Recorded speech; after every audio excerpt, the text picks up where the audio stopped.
Yo, what is going on, my beautiful people of Locked On Sports? My name is RJ Delgado. What is going on with the lighting? I don't even know. I'm just gonna leave that in.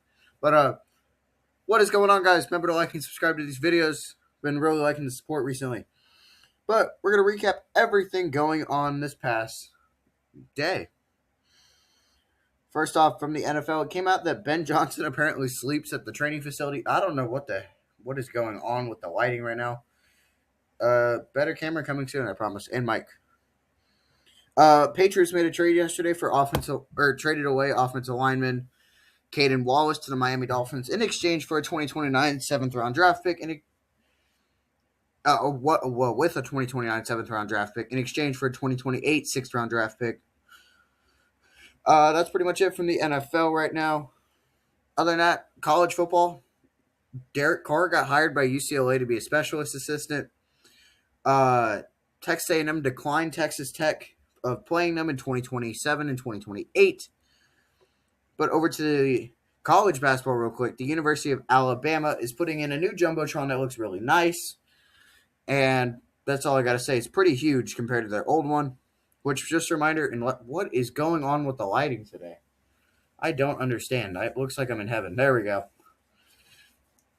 Other than that, it's all from college sports. Just a reminder, in a couple days, I will probably miss an upload on Saturday. Maybe it'll come out Saturday night probably, but Sunday we'll be right back to schedule. Other than that, that's all I got from there.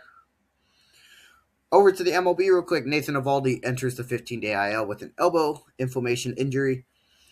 The Red Sox have not won a game since the cheating allegations came out, so maybe that has some correlation. I don't know. We had a very interesting situation last night in the Red Sox-Blue Jays game. Red Sox scored a run after a fourth out was committed. So the scoreboard operator did not have the right out settings. He set it to only one out, or set it to two, and then switched it to one mid-play. So very interesting there. I have nothing else to say on that.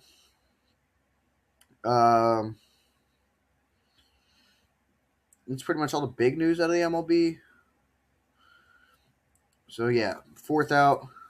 Training camp still going on today for the NFL as preseason resumes on Thursday. As long with Thursday, the Phillies and the Twins will be playing in the Field of Dreams game. And speaking of the Field of Dreams game, the MLB announced that Tim Anderson is retiring from the MLB after 10 years of service time. Congrats to him on a career. I wish it didn't end the way it did. He was actually a really great player to watch.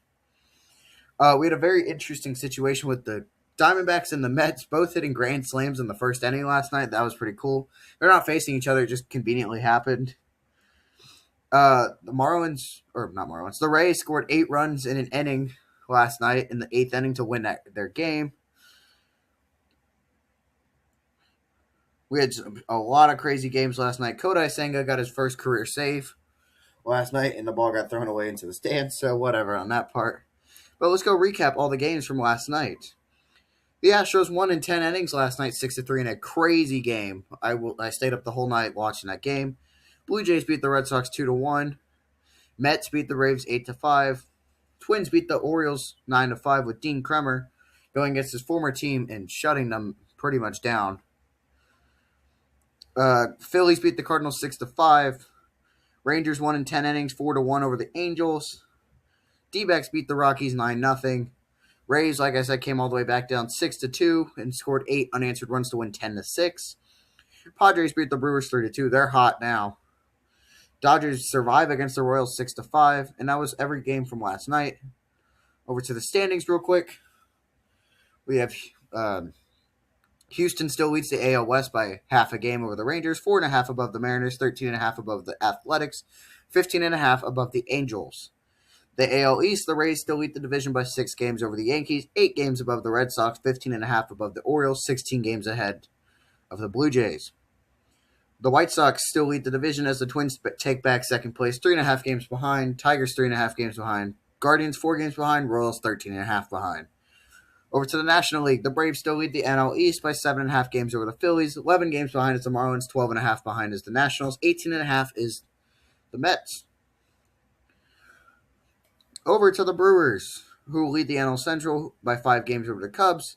15 games behind is the Cardinals. 16 and a half games behind is the Pirates. 17 games behind is the Reds. Dodgers still lead the NL West by only 7.5 games ahead of the Diamondbacks, 8.5 ahead of the Padres, 22 games ahead of the Giants, and 25 games ahead of the Rockies. Over to the division standings real quick. Yankees have a 6.5 game advantage in the wild card. Red Sox have a 4.5 game advantage. Rangers in that last spot. Twins and Tigers game and a half behind. Guardians are 2 games behind. Orioles 3 games behind. Blue Jays 3.5 behind. Mariners 4 games behind. Royals 11.5 behind. Athletics 13 behind. Angels 15 games behind. The Dodgers take back second place in the NL, so they will currently have a spot, a bye into the second round, into the divisional round, as the Braves lost last night. Cubs have a 5.5 game advantage in the wild card. Diamondbacks in that second spot. Phillies in that last spot. Padres game behind. Marlins 3.5 behind. Cardinals 4.5 behind. Nationals 5 games behind. Pirates 6 games behind. Reds 6.5 behind. Mets 11 behind. Giants 14.5 behind. Rockies 17.5 behind. Other than that, that's all I got. We got an exciting weekend of sports. Preseason, Field of Dreams games, division races for the MLB. There's a lot going on in such a short amount of time. When college football starts, remember, I am going to the University of Alabama, so the background will look different. The shorts will probably drop a little bit, focusing on school, but I will still be posting every day, or at least trying to, and I'll let you guys know with a post if I don't, and I'll recap it 2 days in advance. But other than that, that's all I got. Remember to like and subscribe on these videos. When college football season starts, I bet you this channel will blow up because everyone likes college football, the NFL. The NBA did announce something today. Hold on, before I forget, we do have NBA news. We have our Christmas Day lineup has officially come out. So our opening week, Tuesday, October 20th, the Pistons will will be hosting the Celtics. The Knicks will host LeBron James and the 76ers. In a rematch of the Western Conference Finals as the Spurs host the Thunder. Wednesday, October 21st, the Heat host the Timberwolves. The Lakers host the Golden State Warriors. October 22nd, the Nuggets will be traveling to Oklahoma City to take on the Thunder. And LeBron will host his first home game against his former team, the Cleveland Cavaliers. Friday, October 23rd, the Rockets will take on the Spurs in San Antonio. The Knicks will head over to Boston, take on the Celtics. And then we also have our Christmas Day lineup. Friday, December 25th. Yes, Christmas Day lands on a Friday this year, so that'll be fun for Thursday Night Football on Christmas Eve. The Knicks will host the Spurs at 12 p.m. Eastern that day. Celtics will take on the Heat 2:30 p.m. Eastern that day. Lakers will take on the 76ers at home at 5 p.m. Eastern. At 8 p.m. Eastern, the Timberwolves take on the Thunder. And at 10:30 p.m. Eastern, the Golden State Warriors take on the Denver Nuggets.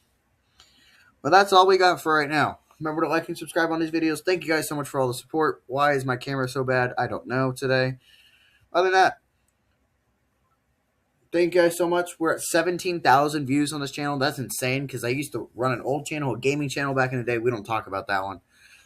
It barely got I think 50 views, and that was it. But other than that, that's all I got. Thank you guys so much for watching. And I'll see you beautiful people tomorrow. Peace.